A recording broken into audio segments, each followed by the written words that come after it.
9. Welcome back to P4FX News and Discussion Podcast. This is your boy Loxus and my cohort here. Good day, mate. It's DT4. And we are back, man. It's been so long since we did a podcast. I miss my buddy, man. He's been gone for about a year now.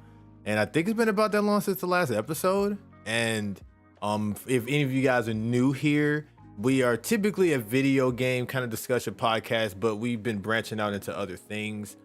Today is going to be kind of like, I guess, more of a refresher because we haven't done a podcast in a while. So we're going to be talking about things from game discussion, like the Game Awards discussion, for instance, which is the main thing up here, along with the, catching up with DT4 and seeing what he's been up to, and I guess even if I have some of my stuff too. So with that being said, man, now let's get into it. So first on our docket here is what's been up since the last episode. Yeah, it's would you rather I go first or you go first if you got shorter stuff? I guess I could go first. So within the past year, I'll say that I've gotten a good bit done for the most part. I've been able to kind of step back from streaming as much over the past year and kind of focusing more on like IRL stuff, such as like, my job, mostly a lot of mental health things. On top of that, just learning more about myself and interactions and everything. It's been very interesting. Reading more books and doing all that more philosophical things. But aside from that, I'll say that I feel like I've been enjoying Splatoon 3 because I think we're on a year now of that. That game's been super awesome. Love that game. I'm enjoying the chill season currently. Outside of that, I'd say I've been mainly just kind of gaming and just, like I said again, just kind of doing more IRL stuff, I'd say. So that's the biggest thing on my side. That's fair. Yeah, I guess the ball's in my court now. Yes, the ball's in your court, man. You're the one that had the grand adventure, the grand tour, if you will. So I want to hear what you've been up to. Yeah, welcome back to DT4 GT. But yeah, as Loxa said, I've been away for pretty much an entire year. I know we did at least one recording while I was over there in Aussie land in the Canada of the Southern Hemisphere in Australia. And it's funny, I've been back since mid-October, and every so often I still have that feeling of like, man, I miss that place. Like, I was staying in Melbourne. It's a city, one of the cities in Australia, the second biggest city in Australia. I know I kind of went over this a little bit before I left, but again, it's been a while. Mainly just went there to live there for a year. There was an opportunity that opened up called a work and holiday visa, which allows you to live and or vacation there for a full year. You can work there legally and stuff. But I was mostly doing freelance work of like cartooning, drawing, illustrations, and I was able to get enough work that actually helped supplement my stay for the most part. I did have to get a little bit of assistance from time to time, but away from that, it like worked out surprisingly well. And I really would have loved to have continued to do that if not for the fact that I just didn't have the means at the time. So now I'm back in the old US of A, and it's great here. Yeah, don't miss Australia at all. Yeah. Sounds like you miss it to me, bud, but it's okay. I do. I can tell you're definitely being very, very Sindera, but it's okay. I respect it. You know what I'm saying? It's not like I like him or anything, but baka. How was the weather there? Like, was it consistently cold, consistently hot? Did it vary kind of like over here? I'm glad you asked, Lox. No. Yeah, it's so one thing I'm pretty sure people know is that like the Southern Hemisphere is kind of like opposite day of the Northern Hemisphere. So when it's summer in the Northern Hemisphere, it's winter in the Southern Hemisphere. If it's spring up in the north, it's fall in the south, so on and so forth. So like, yeah, the part of Australia I was in, like when it was wintertime and late fall and early spring, it was definitely cold. Cause like we're way closer to Antarctica than you'd expect, which was surprising to me. And like when summer gets here, it was still thankfully really warm. Like it could hit like 90s, almost 100 degrees and stuff. But like those kind of felt few and far between because of the location of where Melbourne was. But yeah, it was. I didn't see any snow. we didn't really have any heat waves there, but it's like the more further north you go in Australia, the warmer it gets. Like when you get up to Cairns, it gets much hotter up there. Sydney. Did you say is about Cairns? Cairns, Oh. C-A-I, yeah. Oh, I was what gonna I'm- I say know what like I'm- what? I know what I'm saying. Go ahead, continue. Yeah, Cairns, Cairns, and that's where the Great Barrier Reef is, which is where I would have liked to go, but like, admittedly, I was doing so much work and had so little time, I just couldn't really swing it over there. But that's kind of an excuse to go back if I ever get the chance. But oh god, I wanted to do so much Smash Brothers playing while there, but again, due to like my mismanagement of time, I only got to go to like 2 weeklies and take part in like a mini major, which was called the Couch Warriors Cross Up. Which, check them out, they're a really cool group. Whether you're in Australia or not, they do stream stuff. They got Smash Brothers going, they got like your anime fighters, Street Fighter, Tekken, like your usual essentially. Ooh. Yeah. And then because of how I was able to time things, I actually went to PAX Australia twice. One time in 2022 and one time in 2023 before it was time for me to go. And that was also a really cool time. Like if you've ever been to like a video game convention, or especially PAX East, Prime, or South, when that used to be in Texas, it's pretty much just like that, except a lot more Aussie and New Zealand accents. But there's, other people from around the world as well. What else? Yeah, while at PAX Australia 2023, at least, I got to play Super Mario Wonder before that came out, so that was cool. Got to play Sonic Superstars, that was neat. I think those are the only 2 major games. Oh, and I actually won a tournament at PAX Australia on Sunday for Smash Brothers Ultimate. Oh wow. Okay, so how did that go overall? Like, okay, so you said you won the tournament. How many entrants was it? I think they maxed at 32 because convention events like that is a little bit harder to swing than like if you have like a major during a convention, like Okay. with MomoCon. They still have tournaments big enough to be majors practically. But at something like PAX, where you already have to pay so much just to get in, and then they don't want people giving up entire days to tournaments, so they just have like little tournaments, on Friday, Saturday, and Sunday essentially. Right.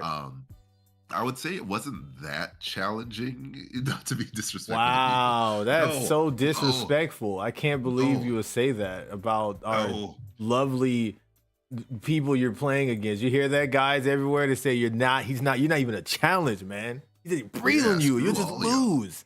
yeah, I'll style on you, I'll swag on you, He's gonna do I'll the pack your Dougie on bags y'all, on man. you. Yeah, that's yeah, crazy. yeah. And we're not talking about the BBC show Dougie, about a cool cartoon dog who's actually helping kids earn badges and stuff. It's like the dance Dougie. The Dougie, yes. Do the That- Dougie. I'm sure that was that was a what? That was a deep pull. No one knows what Dougie is. No, they do not. But no, to clarify, it's not so much that like there weren't tough players there, because there were tough players there. It's just more that when you have tournaments like that, especially with an early cap, like you're not gonna find as many of like the big bosses that would usually show up. If that makes sense. No, that makes sense, actually. Yeah. But no, like of course the people that showed up at the people who were like the top players at the end of the tournament were some of the tougher players for sure, like no doubt about that. But it was also the tournament where little Jimmy and Timmy and Tommy could also jump in and play as well. So what was like the hardest game? Like, what was the hardest match that you like had? I'm trying to remember because it was kind of a blur as well.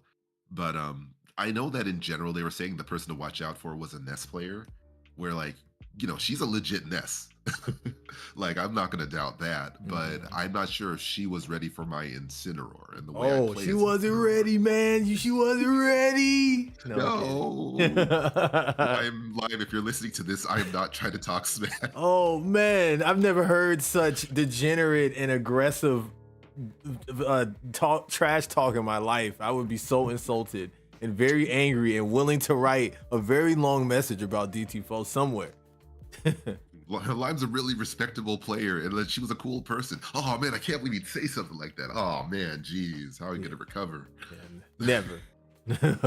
But comparatively, like to the weeklies that I went to, where people are going out of their way, like literally riding the train and driving from work. almost hours away just to play Smash. The weeklies were like the one where I couldn't get too far, admittedly. Um, but surprisingly though, two of the faces that I kind of, well, one I ran into in real life quite a few times was from the Nintendo World Championship event in 2019. God, I hope I'm not getting it wrong. Sebpro 101, I think is his name. But like, he's a cool dude. He was very welcoming, very kind. We crossed paths quite a few times during my stay in Australia. And like, yeah, just in general, shout out to him. I even told him like, hey, if you find yourself back in the US, you're more than welcome to like stop by, or I'll show you around, so on and so forth. So that was cool. Wow, you made a friend. Yeah. Wow. And then another person that I at least ran into online and never got to see him in real life, who was also from the Nintendo event in 2019, was Pillow Talk. We only ran into each other. Yeah, for real. But we only ran into each other online during like the official Nintendo like Smash Brothers Open online events. And like, he's still putting in the work. He's still a cool guy. I didn't really get to truly chat with him aside from a few messages via Twitter, aka now X. I refuse to call it that name. But it was just cool seeing like, oh, these people that we just happened to like cross paths through Nintendo one time in our lives. And like, I actually got to, more or less meet up and or chat with them again these years later. So that was pretty cool. And God, I'm talking about more video games than anything else about Australia. But I also got to take part in 2 of those Nintendo Open online events in Australia, and came in the top 10, which allowed me to get like a couple free T-shirts, some coins, and some mugs, which was really cool. So more souvenirs, essentially. Nice. Yeah, there's so much more I want to talk about Australia. Like, I made some friends that came. One was from Spain. One was from New Zealand. Like, those were like the real true first friends I made. Like when I was staying at that hostel I was telling you about, which for people who aren't familiar, a hostel is basically like a hotel / motel. Your that's hostel. very, very cheap. Yeah, I know. I just get so angry sometimes. So you better watch out, Shakes Fist. You should work on that. But continue. Yeah, I really should. I've been trying to talk to my therapist, but then she said, you should do a podcast with your friend. And I was like, you know what? You're right, Dr. So-and-so. That's literally your name. But it's Dr. spelled... So-and-so? Okay, so how's it spelled? But all right. The way it's spelled, it's S-E-U-X. And then E-N. But that has a hyphen. And then S-E-U-X again. So Dr. So-and-so. She's from some part of Asia, but I didn't get to catch which part specifically. I'll ask her in the next session. That's cap. But go ahead. How dare you say that about Dr. So-and-so? I was saying that about you. I'm saying you be capping, but continue. But yeah, so got to stay in Melbourne, which was really fun. It also taught me about the concept of like walkable cities, which I've been hearing for a while, even before I got there.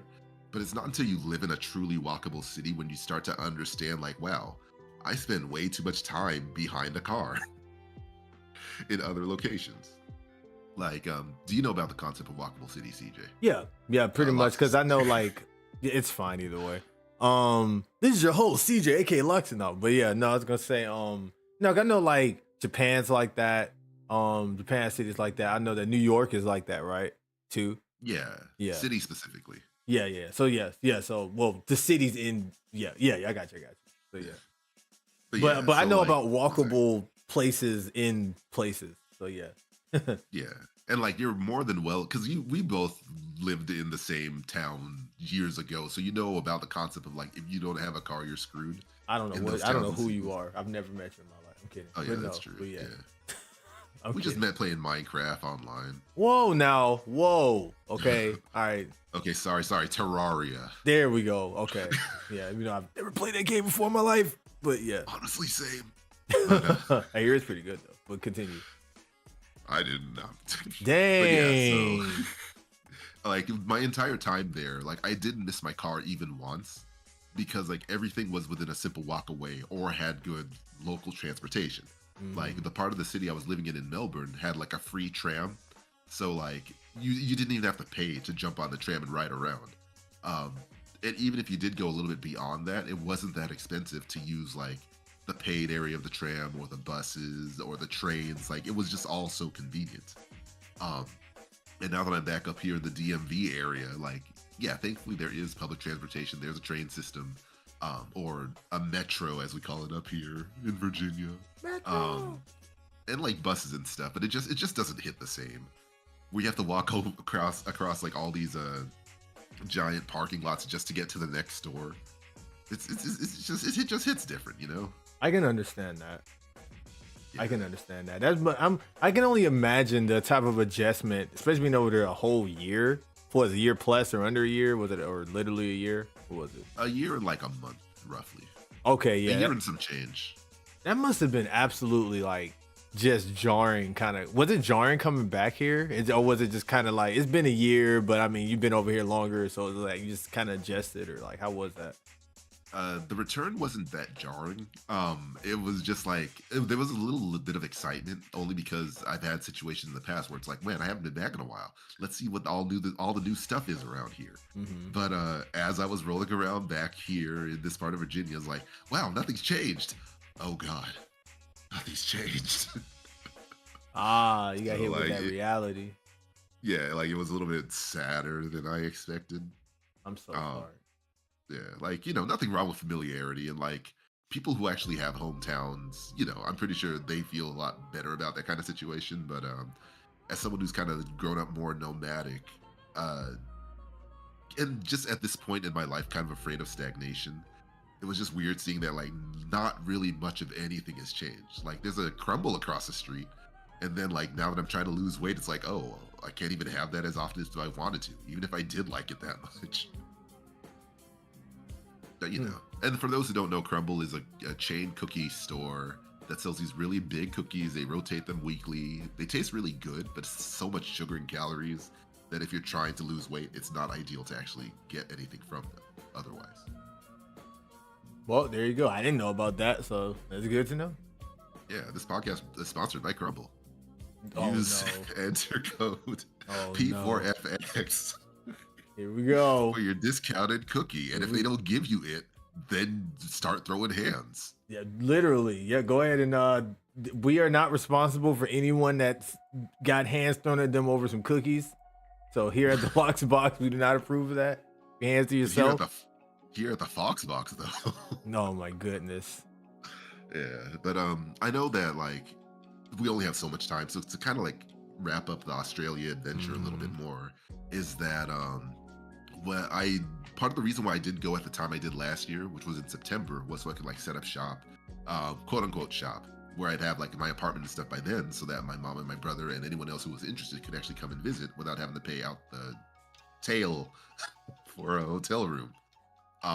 So my mom and my brother came by around like last Christmas, and we went up to Sydney. We got to like, you know, ride around. How was Sydney? Was she good? It was, yeah, Sydney. I barely know her. That's not how it works. Oh man, I'm so funny. But go ahead. But did you know that Sydney is not the capital of Australia? Then what's the capital? It's Canberra. That's a character on the Animal Crossing. It is, and that's the joke as far as her name goes. Oh, Canberra's a real place. Then there you have it. Wow, look at how everything just comes together. Yeah. I mean, shoot, that my favorite villager is Mathilda, which is that black kangaroo, and I'm pretty sure that's a play on some name from Australia as well. Probably. But basically, like, yeah, like a lot of people, myself included, used to think, oh, Sydney must be the place because, like, you know, it's always referenced in media and TV and stuff. But no, it's just a popular city in the same way New York City you would think is the capital of the U.S., but in reality, it's Washington, D.C. Well, there you go. But between Melbourne versus Sydney, I actually like Melbourne a lot more as far as the way it's shaped and designed. Because Melbourne is built around like roughly a harbor-ish design, while the city itself of Melbourne is like built around a river. Whereas Sydney is kind of built around an ocean channel, but you can't get to the other side of that channel without taking a bridge or a ferry. So like it's a lot more of a pain to kind of get around if you're trying to be efficient, as opposed to Melbourne, where you can pretty much walk to just about anywhere within the city, roughly. Yeah, but overall, loved it there. We got to do New Year's there, so every time you watch TV and you hear the news, people say like, "And Australia just got to celebrate their New Year's like 12 hours ahead of us." Like we got to experience that. I That's think I actually even pretty texted, cool. and I think I even texted you like saying like "Happy New Year's" from this side of the world. I think I remember you doing that too, actually. Yeah. So it was a nice time. If there is a way and chance to go back, I probably will jump on the opportunity. But for now, it's just basically like working myself fitness wise, working myself money wise, and think about what the next move is going to be in 2024. And how's So, your yeah. fitness journey been? My what with? Oh yeah, shoot, yeah. It's funny that you mentioned that, like, and because I also told you as well, but like while in Australia, I was hoping like, yeah, walkable city. I'm gonna walk every day, lose so much weight, maybe go to a gym. None of that happened. Yeah, I, it tends to be how those resolutions tend to go. Yeah, I mean, I wouldn't necessarily blame the resolution itself, just more like how I set myself up, where like I was doing so much work that by the time the day was over, it was like maybe tomorrow, and then tomorrow never came, as far as doing the work.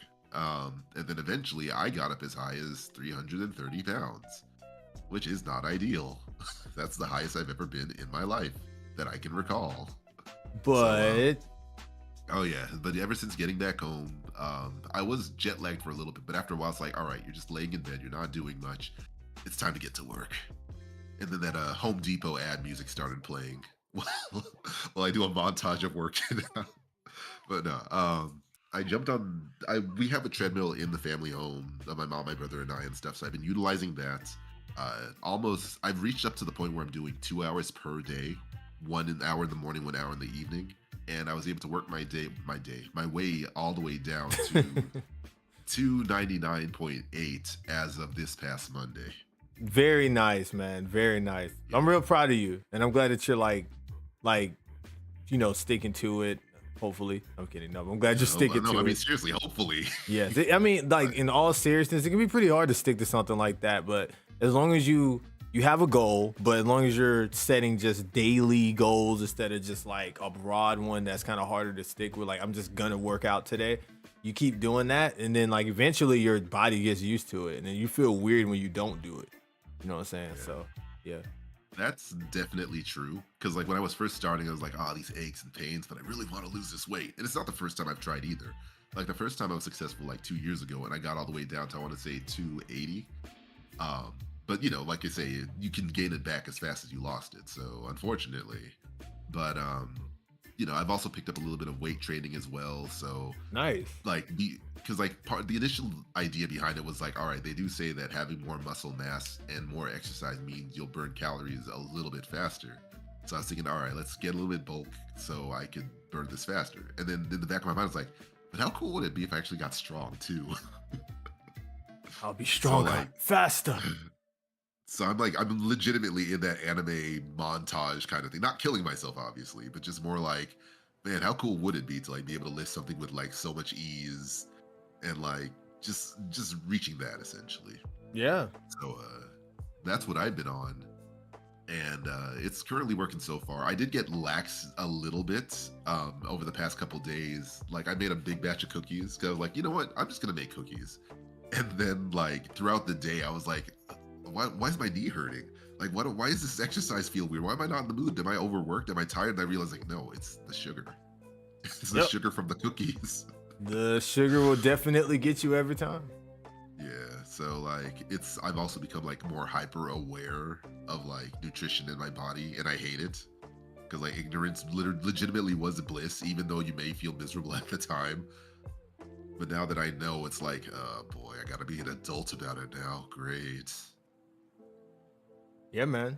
Oh, sorry. Well, real quick, first of all, welcome everyone to the podcast that's coming in live from both YouTube and Twitch. I'm streaming on both of those, and if you're tuning in now, you can also catch this. We're gonna have a podcast channel that you can get access to if you want to catch the VOD. Right now, I actually have some chats from Twitch. Well, first of all, welcome everyone from the YouTube and Twitch side. Milty was actually commenting on your last thing you were saying about the capital. He said it's like how Chicago isn't the capital of Illinois. If that's Oh yeah, that's true. Yeah. Oh crap. what is the capital of Illinois again? I don't know if he's like trolling or like, look, man, geography was never my social studies was never my thing, but I'm just kidding. But no. Anyways, before we get called out and totally blasted on the internet here, we'll edit this out in post. DT taking strides. Yeah, he's definitely taking strides. So he's at the capital of Springfield. Of course, yeah, of course. Like we were talking about for the podcast, DT Foe, silly. Oh yeah, of course, yeah. Because remember, I was saying like, oh man, this reminds me of the Simpsons, and you were saying like, yeah, I, Loxus of P4FX Podcast fame, love the Simpsons. I know all the references, so make sure you say all the Simpsons references to me anytime you see me on stream. I, Loxus. Yep, yeah, the Loxus, of course. But no, yeah. I was gonna say, but so So when I say dental plan, you know exactly what I'm talking about, right, Loxus? Of course, always. Yeah, and like a Mr. Plow, you remember that episode? Of course. Yeah. See, you're a big Simpsons fan. I knew it. That's why we're friends, for no other reason at all. Period. Yeah, exactly. But continuing on. So was that basically what you had as far as what you were up to in Australia, or? For the most part, I will probably do a more in-depth, because I took so many pictures and so many videos. I really do want to do the whole generic YouTuber, my year in Australia kind of thing. And like the 10 things they didn't tell me about going to Australia. But I'm going to try to do that on my own time, if I ever find the time. You'll find the time, bro. Yeah. No worries. Yeah. But yeah, so I know we got limited time for this award start and people start tuning into that.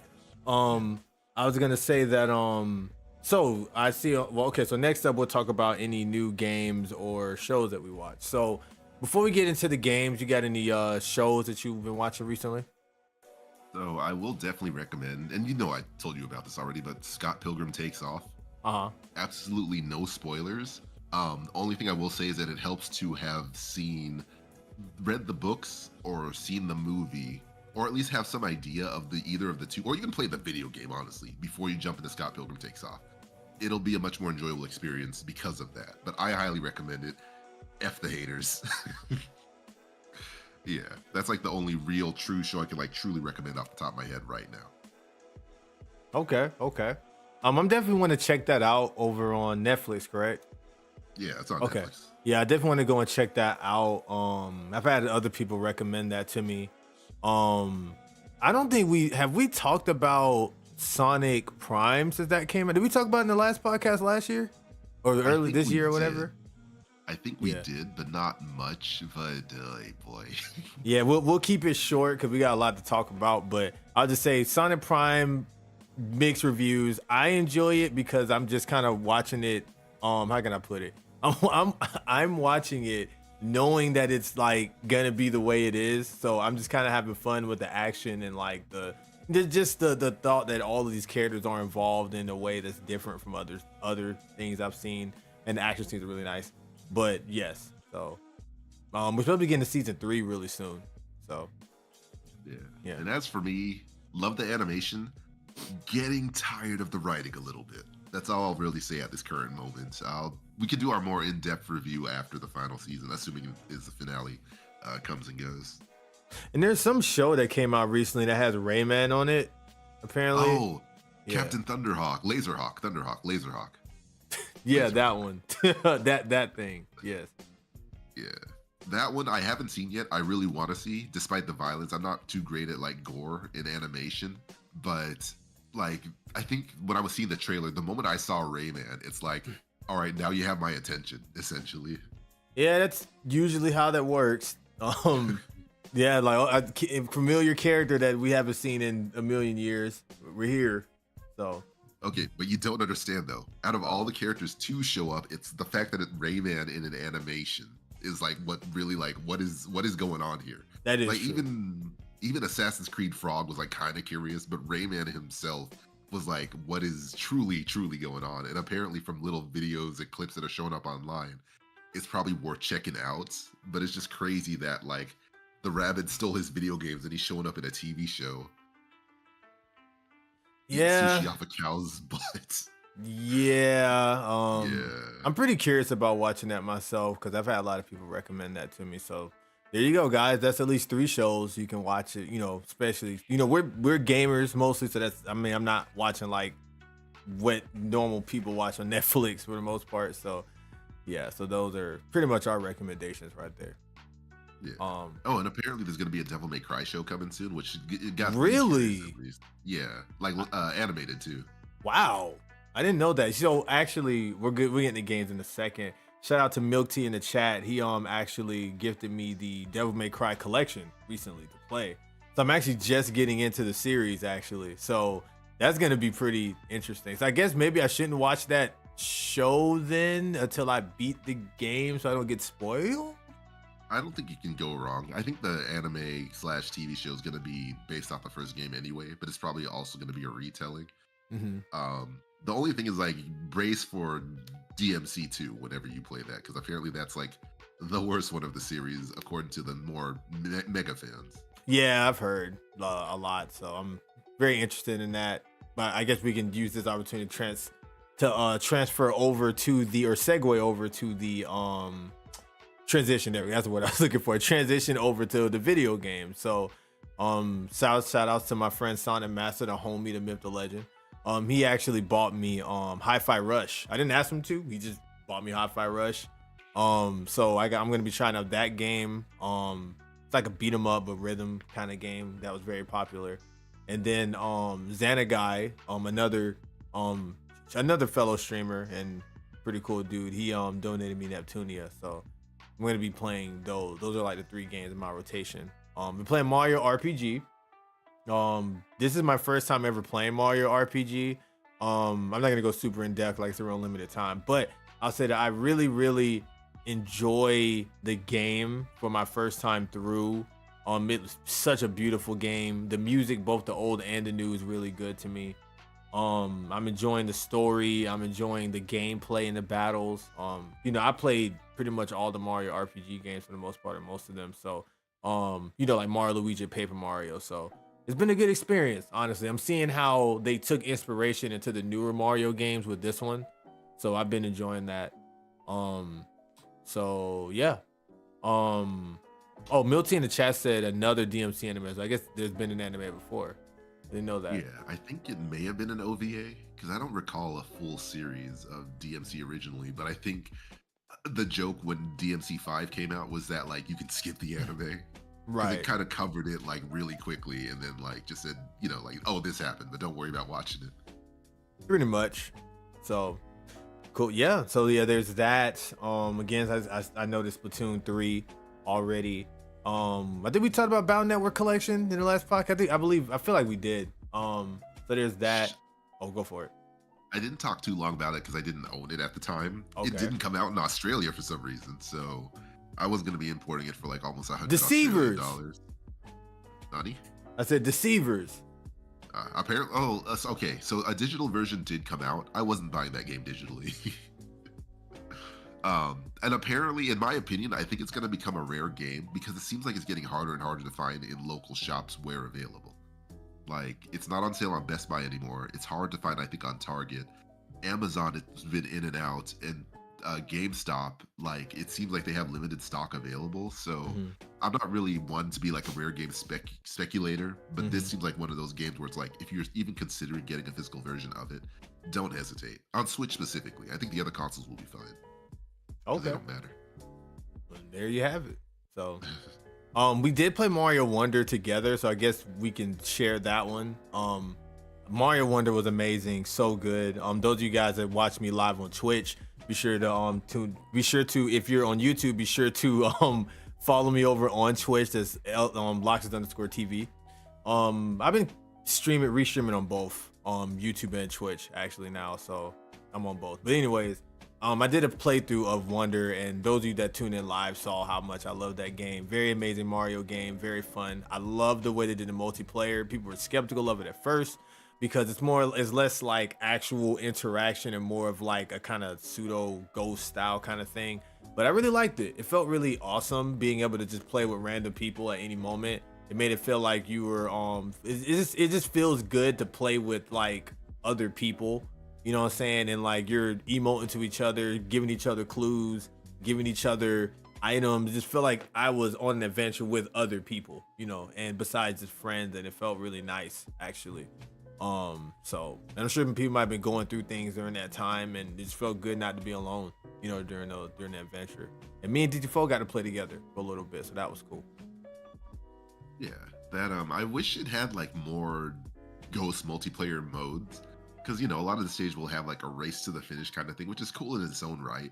But I don't know what they could have done, but it would have been cool if they figured more ways to do like multiplayer Ghost stuff. Like it's basically like Dark Souls, where you'll see someone else playing in the background and stuff, and that was cool. Like if you fall into a pit, they'll help revive. You guys have seen the direct. We don't need to go that deep into it. But yeah, it was pretty good.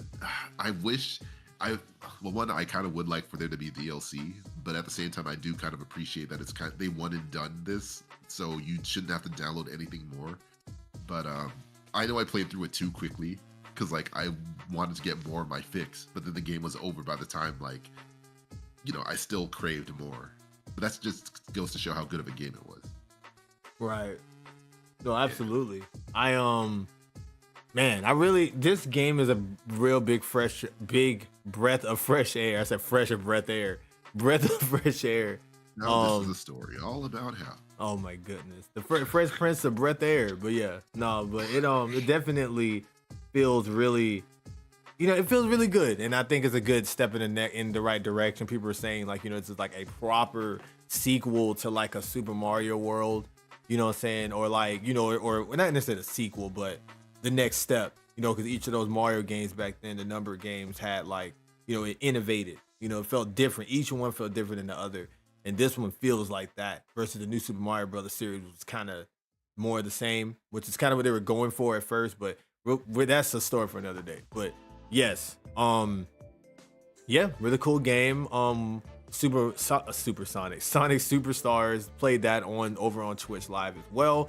That game was I thought it was really fun for what it was. A little safe.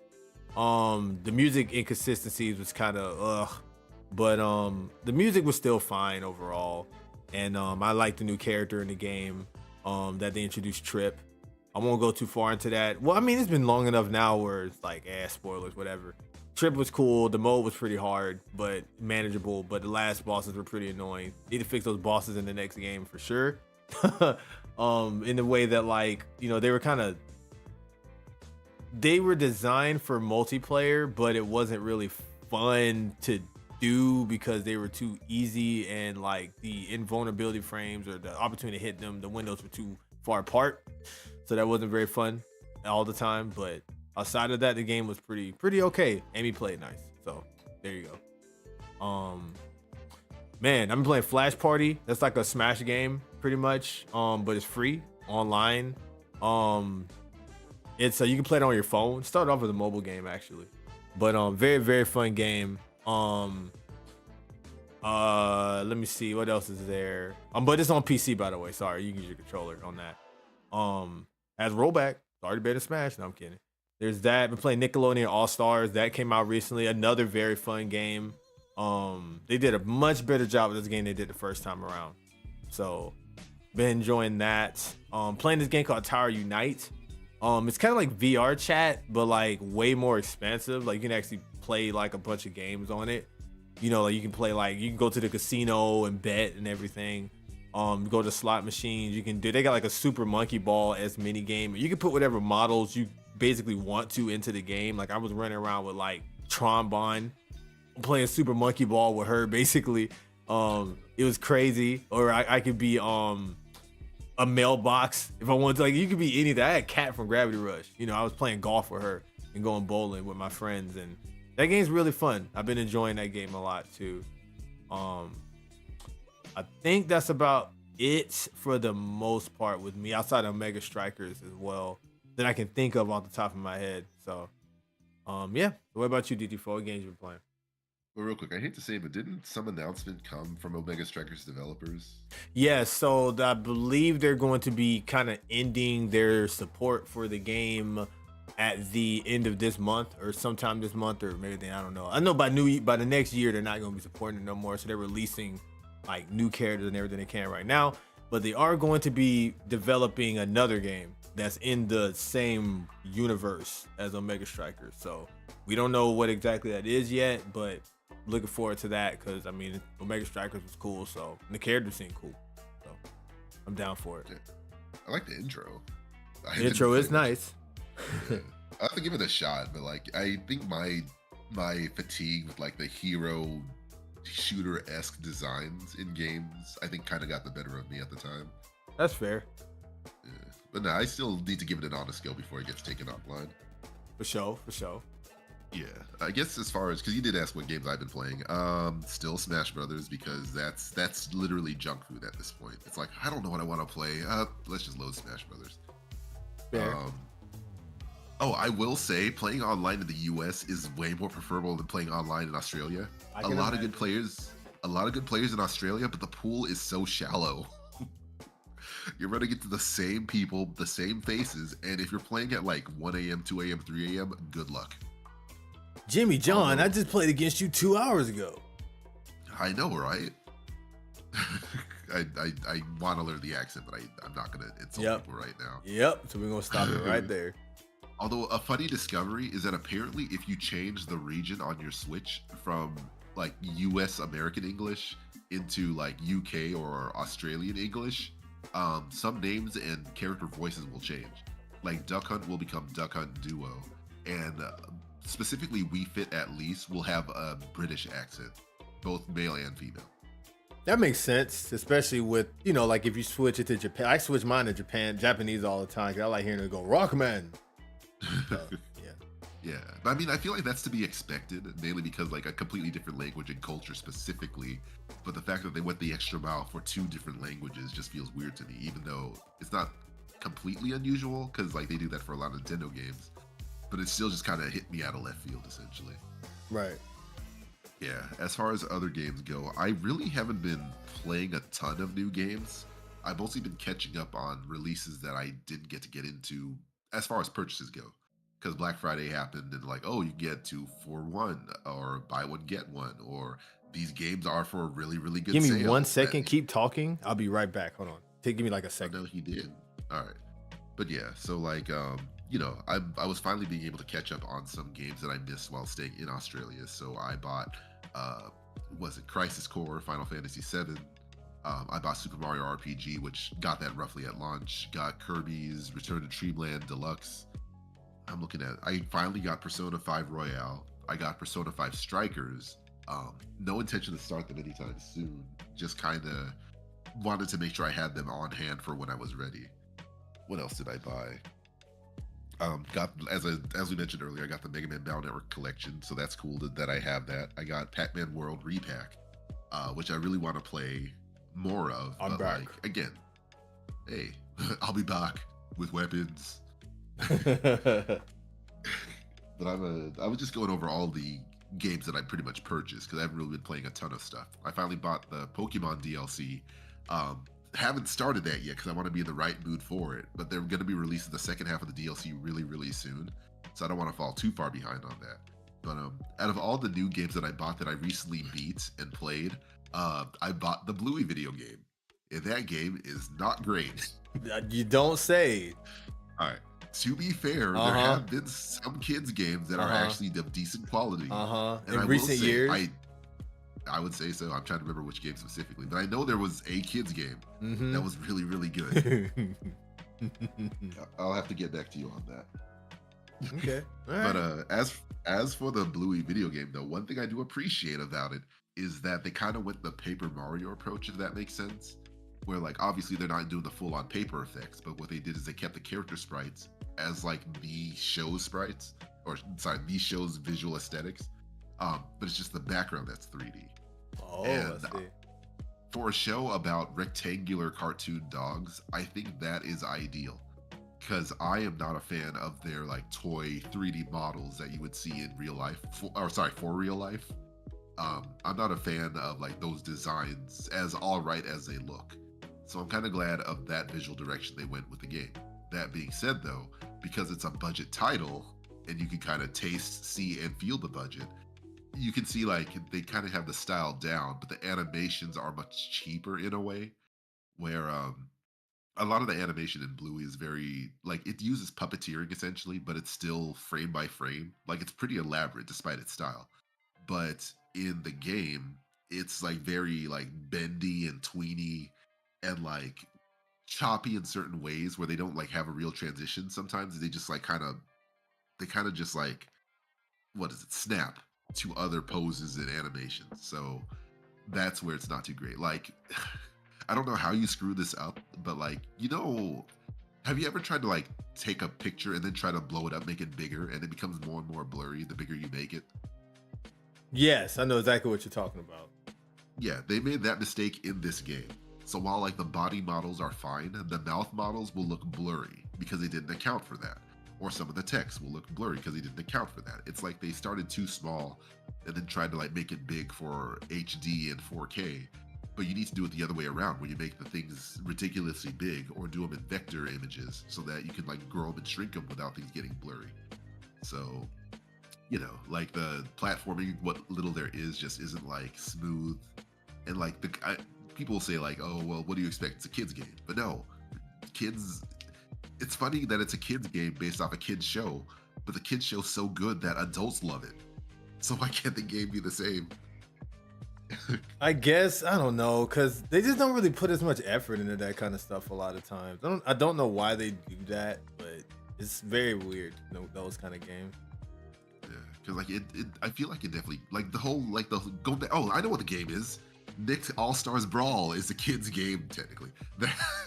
That's actually pretty decent now. Does that count? Yes and no, because the developer of, not counting, Ludo or Ludosity or whatever they're called, that true developers, but the publisher is known to like push very budget games. They just happen to get like their hands on the one that like would appeal to more hardcore players, but they still only got like that shoestring kids game budget initially. And I feel like they made the most of what they got. And like, it being Nickelodeon cartoons, you can kind of argue that maybe they can be something adults appreciate, like for sure Ren and Stimpy, Angry Beavers, especially the 90s Nick cartoons. Mm-hmm. But like by the time you get to like Loud House, what else? God, I should not be blanking on my. That's really the only one I didn't recognize. All the rest of them were pretty old school. Besides Lau, I didn't know who that. I didn't know who Lucy Lau was really. So. Yeah, well, yeah. There's the goth girl. I think, is the sports girl in there now? I forget. No, that's the only one from that series that's in the game. Oh, Lincoln. They didn't bring Lincoln back. No, the white-haired boy. No, it's just Lucy. Oh wow, that's weird. But yeah, like I guess. But I will say this though. Sure. I will say this real quick though. Just I'll keep it real short. I feel like with that particular game though, they were kind of going for more of like they were aiming for like, it's a kids game, yes, but like especially that first time, they were more or less going for like kind of hardcore platform fighter enthusiasts with a Nickelodeon aesthetic. Because they even brought in the people that made Slap City in. Slap City is kind of like one of those, off Smash games kind of things. So that's why that one was appealing a bit more for other people outside of kids. This new one that they made, they have like a proper story mode and stuff like that in it, and they made it a lot easier for people to kind of, anybody of any age to kind of jump in and play it. So that was one of the main issues with the first one, was how barren it was, how ugly it was, and it was a little too hardcore, so yeah. Just want to throw that out. I mean, I do want to get into it, like when I get the chance. But yeah, looking at the list of characters, yeah, most of them, you're right, are pretty old school, especially if you think about like 80s Ninja Turtles. Mm-hmm. Yeah, wow. Actually, you're right. A lot of these characters are more retro. Yeah. Like, literally, Lucy Loud, I think, is like the only contemporary pick. Yep. I wouldn't consider Garfield because like he's a classic cartoon character, and he's barely a Nicktoons. I don't even think he counts until he has his own Nicktoons show, in my opinion. Well, there you have it. But yeah. I took me a while to remember that he even came from that. So it is what it is. But yeah, we got like 18 minutes. Yeah. So did you have anything else? Did you want to go straight into the Game Awards stuff? Oh yeah. Sorry, to wrap up the whole Bluey thing, I 100%ed it. It's a kid's game. That's not too surprising. It's cool if you're like 4, 5, 6. It is not that great if you're any older than that, in my opinion, unless you really, really love Bluey. I respect that they actually got the original voice actress to also voice in the game as well, so that's cool. Original music from the show, that's also cool. I don't recommend it for any high level play unless like you're a big Bluey fan. So yeah, we can move on now. All right. So thank you for sharing that. At least for anybody that's a Bluey fan, there's a game out there for you. Regardless of its. They exist. There's dozens of us. Dozens. I believe it. But yes, we're gonna go to the one of the headliners here, which is the Game Awards. We don't have a lot of time here before it starts, so we're gonna keep it pretty light and tight. But so it's interesting this time around because one of the Game Award nominees, which I had up here, but it went off. Okay, there it is. Okay. So the nominees this year for the actual Game Awards is Alan Wake 2 or Alan Wake 2. Alan. Okay. So Alan Wake 2, Baldur's Gate 3, Resident Evil 4, I will say Marvel vs. Capcom. Marvel's Spider-Man 2. Capcom 2. Imagine. Spider-Man 2, Super Mario Bros. Wonder, and Legend of Zelda Tears of the Kingdom. We have 2 Nintendo games up here. That's great. Like 2 headline Nintendo games. I know it shouldn't be like, wow, why are you so surprised Nintendo game made it? It's just interesting because that means that a lot of people really wanted those games to win up there. Didn't play Alan Wake 2. I didn't play Baldur's Gate, but I know how amazing that game is and how much everyone loves it. And I didn't Overrated. play. I know that Resident Evil 4 is a really good Resident Evil game, and I heard that remake is really good apparently, and so that's cool. And that's a topic I want to bring up in a second. About that, and then Marvel. And then I keep wanting to say Marvel vs. Capcom, so I see Marvel Spider-Man 2, which is an awesome, fantastic game, very popular as well. So, with that being said, where to start with this? You didn't play Alan Wake 2, Baldur's Gate, or Resident Evil 4, right? You're not having those games. I don't do scary games. I'm curious about Baldur's Gate. I don't have a console that plays that yet. Okay. So we don't really have much to say about those. That's how we know they're good. So Marvel Spider-Man 2, Marvel versus Spider-Man, Spider-Man 2. That game I heard is phenomenal. I haven't played it, but I'm pretty sure that's gonna be a super duper contender. So let's go to the games we know about. So we got Super Mario Bros. Wonder and Legend of Zelda Tears of the Kingdom. All right, so okay, before we do any of that, question. So Resident Evil 4 is a remake, if I remember correctly, right? So how do you feel about that game being a nominee for the Game Awards, like a remake?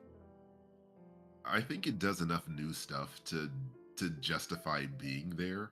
But whether or not remakes are allowed, because then this is a question people often wonder. Is like, all right, so RE4 is a remake, but was it Final Fantasy VII remake isn't really a remake? It's like a retelling. So where's the line drawn? In my opinion, I just think that as long as there's enough intent and enough new, quote unquote, new stuff, because not everything is necessarily new, is done, I think it should be a contender, or should be allowed to be a contender, unless you make a remake category. But then the lines will be blurred again when a game that's retelling the same story but does 1,010 different things isn't really a remake at that point now, is it? And then what about a remaster?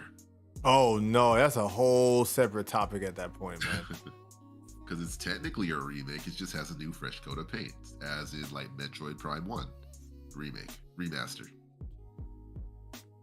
So yeah, it's the line's so blurry. I just feel like intent matters, but the problem is that intent is subjective.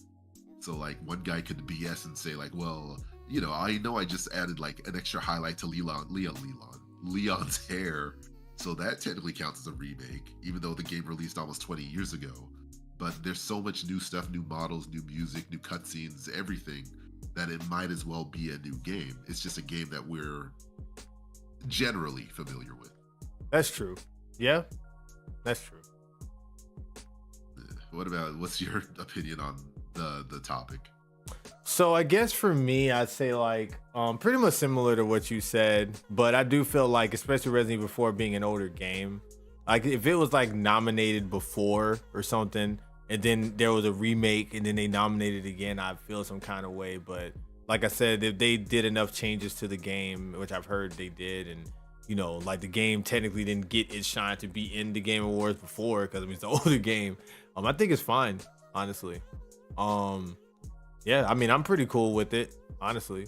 So let's get that remake of one of the Mega Man games, so that could be Game of the Year someday. But anyways. Oh wait, because then it gets kind of funnier because then we get into Tears of the Kingdom, which is a sequel to Breath of the Wild. Okay. But conceptually, some folks would argue it doesn't do enough to warrant, you know, being in the Game of the Year thing, because it takes place on roughly the same map, just like things shifted around, and there is a new story. I mean, Spider-Man 2 in New York once again. Yeah. Yeah. But now you get to experience, what was that joke people have been saying, 16 inches of Venom? Yeah, but you also get to experience 16 inches of that Ganondorf. You know what I'm saying? So that is true. Yeah. The Tears of the Kingdom deserves to win on that alone. Sorry, guys. Yep. There you go. There you have it, man. Did you see that guy's hair? Like, that's crazy. Yeah. And like he's voiced by Matt Mercer as well, so he sounds like a very tough guy. And there you have such a swole dude. The same way you guys like, favorite, subscribe because of DT Fo's voice. Same thing for Ganondorf. No kidding. But no, but all right, I guess that's a good transition there to Tears of the Kingdom. So I haven't even beaten the game yet, but I can understand why people will put it up there for the same reasons why Breath of the Wild was up there. This is some people's first Zelda game, some people's first introduction to that Breath of the Wild-esque, I guess, universe thing. Not universe, you know, this part of the Zelda story. And the game's pretty fun. It's very amazing. I like that they kind of did like a world above, world in the middle, world below thing. Gravity Rush 2 did it first, but I think it's really cool. Yeah, but this is actually a good game. You know, I had a feeling you were gonna make that joke. I'm still trying to figure out that type of humor, but yes, I wanted to. I took everything I had not to throw a boot at you. I'm talking about one of those Super Mario Brother 3 boots, the green ones that kind of hop around or whatever. Karibo shoe, I think they call it. Yes, I want to hop on. I want to throw one of those at you. Okay. But yes. But no. But all that aside, yes. So Gravity Rush 2 is like that game, but yeah. But anyways. That game's really cool, and I can understand why people want it up there, honestly. It's amazing. It's a very long game. It's a lot to do, which is why I have not finished it. It's so much. It's kind of overwhelming slightly. I mean, you can just kind of go through the story thing and finish it, but I get distracted so easily. They did a great job expanding on the game, expanding on the story. Apparently, some of the lore ties into things that happened in the past, so everything's kind of coming full circle kind of thing. So yeah, I guess I can understand why that would be up there. And I think we kind of started the year off with that in Baldur's Gate, right? Yeah. Tears of the Kingdom came out, I think, around March. Baldur's Gate came out like a few months later. Also, forget about Ganon, Daddy.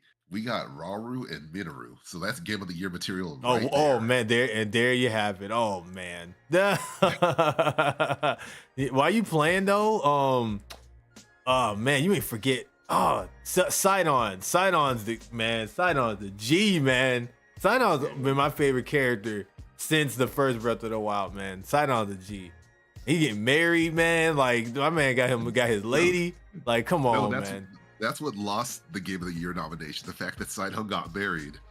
Oh my goodness! That went like, and then like the moment that lady was introduced of like, I'm Sidon's bride to be, and like you just hear collective like, ah! No, the Link Sidon shippers, they're crying. But no, yeah. I mean, but then again, we do live in 2023, soon to be 2024. There's nothing that they say can't have an open relationship, right? That is very true. They could have, I think it's polyamorous or whatever. All right, we're not gonna get into that. But yes, they definitely could. But yeah, it's totally up to them. But at any rate, yes. So that's cool that it made it up there. And then we have Super Mario Wonder. It's a wonder that it even got nominated in the first place. I wonder if it's gonna end up winning somehow. Like that's crazy. All right, I'm gonna be honest. If that wins Game of the Year, people are going to lose their minds and not in a good way. Yeah, and I'm speaking as someone who loved the game. Yeah, so you're saying that you don't feel like it should win over those other games? I feel like it shouldn't win, even though it deserves to do so, but only to keep the peace. For the good of the world, it should not win. Why? Because the obvious thing people are going to say is that it's just another Mario game, and look at these other masterpieces on the list. It's a 2D platformer, but look at Alan Wake and Spider-Man 2. I don't care about what they think. Why do you think it shouldn't necessarily win?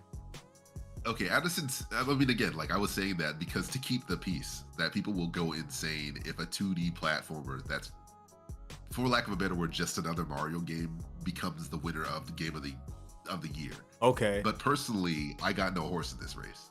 I would like either Nintendo game to win, and both Nintendo games are really good. But respectfully, all the games on this list are good. Okay. So, all right. So let me ask a different type of question then. So, yeah. All right. Do you think that Mario Wonder is good enough to win? Like minus what any of those other people think, or what catastrophe and world-ending ramifications will come if it won. What do you think? Do you think that Wonder could win out over Spider-Man 2, Breath of the Wild, Tears of the Kingdom, Marvel vs. Capcom 2 is upstate, I'm kidding, but Baldur's Gate 4, or any of those other games? What do you think? Compared to the other ones, I don't think it deserves to win on that level. But it's hard to like for me to like commit to one full argument because like I'm a Nintendo player at heart. I'm a Mario fan at heart. So my bias, everything in my bias says I would celebrate if Mario won. But as an artist, like for all the cool stuff that Mario Wonder does specifically, like it's still like practically a 2D platformer. So like I'm torn between the gamer side and the artist side, where like I don't even like Alan Wake, but like I respect what they do and what the game does. Spider-Man 2 does a lot to try to like improve and add to Spider-Man 1. That it's a miracle that Tears of the Kingdom is as good as it is, despite being on the same map. Like it still felt fresh and new. Where I played that game not to completion 100%, but like I loved every step of the way. Like I had feelings during the final moments. Like it was well written in the sense that, but it requires the context of Breath of the Wild 1 and how much you love that in order to enjoy that. Right. Baldur's Gate 3 is also a miracle that it happened because like of how many years of development, released by a private studio that got the rights to Dungeons and Dragons. So like that's a miracle in itself.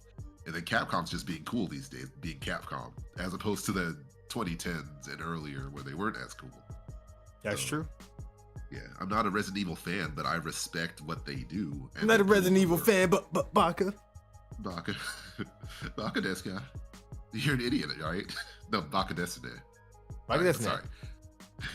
So the reason why I would say I don't really have any real horse in this race is because like these are all winners in the grand scheme of things. You're all winners in my eyes. You're all beautiful people. But yeah, like Mario Wonder would be a crazy upset. And I would not be against it, but if any of these win, like it's all deserved one way or another, as long as it's not Starfield. But yes. Well, what about you, though? I mean, I don't feel like Wonder should win at all these games. I think it's an amazing game. I think that like a lot of us are riding the high of this being, as Scotty said in the chat, in the Twitch chat, in the live chat at least. I just want to make that known because we have to do that. All right, but anyways. Yeah, so as he mentioned, it's a 2D Mario game at the end of the day, but I do feel like we're riding the high of not having one for so long and it being so innovative and new. I think it is an amazing game, but as far as like an overall game that's better than the others or deserves to win Game of the Year, I think it's fair to have it as a nominee. I don't think it should win over some of these other games that actually have like plots and everything else, to me at least. I haven't beaten any of those other games. I haven't played half the games up there, but I'll definitely say I'm just not seeing Odyssey winning that. And even in my opinion, I don't think it should win necessarily. But I do think it's an amazing game that deserves to be like up there as a nominee, though. I do. I know that sounds weird because it's like, why would you nominate something you don't think is gonna win? But I guess a better way to say it would be like, I can see why people would nominate it, is what I'll say. I just personally wouldn't. So I wouldn't think it would win, basically what I'm saying. But I can understand why it's up there. Yeah, and I mean, it also kind of like, because we are really running short on time now, but like it kind of brings back the consideration or concern about like how what makes any of these games valid in the first place. Is it the budget? Is it the time? Is it the money? Is it the effort? Because despite these 7 games, 1, 2, 3, 4, 5, 6 games on the list going for game of the year, how many other games are just pushed to the wayside just because they weren't popular or they didn't have all the marketing or money behind it? Right. Yeah. So it's at the end of the day, we're all gamers, guys, and we just gotta love our craft, except Starfield. Except that one, not that one. I'm giving them a hard time. I don't care. Not like in a I don't care what you feel kind of way. It's just like, I'm just making the joke. I have no horse in that race either. But with that being said, I hope you guys enjoy, well, ladies, gentlemen, and everyone else, I hope that you enjoy the Game Awards tonight, and we will see which game wins. And I look forward to talking to you guys in the in my live chat, in my streams, or wherever, social media, wherever. I'm hearing, what you guys think about it overall, and I guess we'll be talking about it in the next podcast. But yeah, it's been great having you back, DT4. We missed you.